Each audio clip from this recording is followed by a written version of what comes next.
सभी रिश्तेदार इकट्ठे होने शुरू हो जाते हैं, कुल के लोग भी हाजिरी लगाना शुरू कर देते हैं।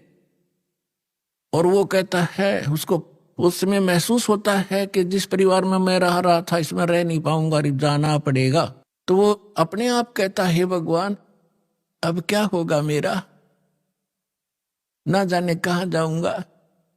तो कुल के लोग सांत्वना देते हैं, भाई चिंता ना करें, यहाँ तो सबके साथ ऐसी ही बनती है, कोई पहले मर गया कोई पीछे मर गया, ये तो सबने ही जाना है। तो यहाँ की ये एक रीति है, और ऐसी सांत्वना हम देकर उसको संतोष देते हैं, और अपनी चिंता फिर नहीं रहती। हम सोचें इसको कुछ सांत्वना दें, यो ठीक ठाक मर गया। तो यही उदाहरण दे रहे हैं परमात्मा के, पात जड़नता यूं कहे। एक परिवार से निकल कर जाने वाला जो व्यक्ति मरने वाला कह रहा हो, सुन भई तरवर राय, अब के बिछुड़े नहीं मिलेंगे तेरे तय, ना जाने कहाँ गिरेंगे जाए, ना जाने कुत्ते बनेंगे गधे बनेंगे, पता नहीं कहाँ दुर्गति होगी। अब तरवर कहता पात से सुनो पात एक बात, यहाँ की यह एक रिवाज है, परंपरा है, रीति है। एक आवे पोता आ गया, दादे की टिकट कट गई, एक आवे एक दात, यहां यह चिंता तो करामती तो होगा। अब इसका विकल्प बताते हैं परमात्मा, अगम निगम को खोज ले, बुद्धि विवेक विचार, उदय अस्त का राज मिले, तो बिन नाम बेगार।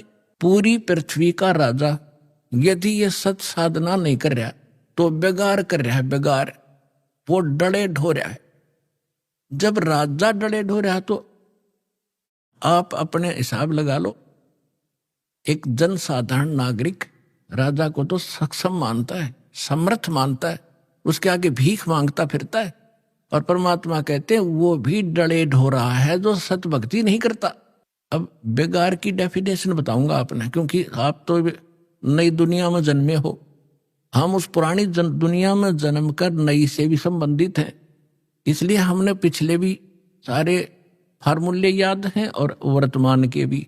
इसलिए दास आपको परमात्मा ने जो वाणी बोली वो पहले बोली थी, उसमें हमारे पुराने शब्द घने हैं जो आज के बच्चे उनको समझ नहीं सकते बेगार के चीजों से। तो इसलिए परमात्मा ने दास को ऐसे समय में यहां पटका ताकि मैं परमात्मा की वाणी को दास ठीक से समझ के उसके बच्चों को निर्णायक तरीके से समझा सकूं।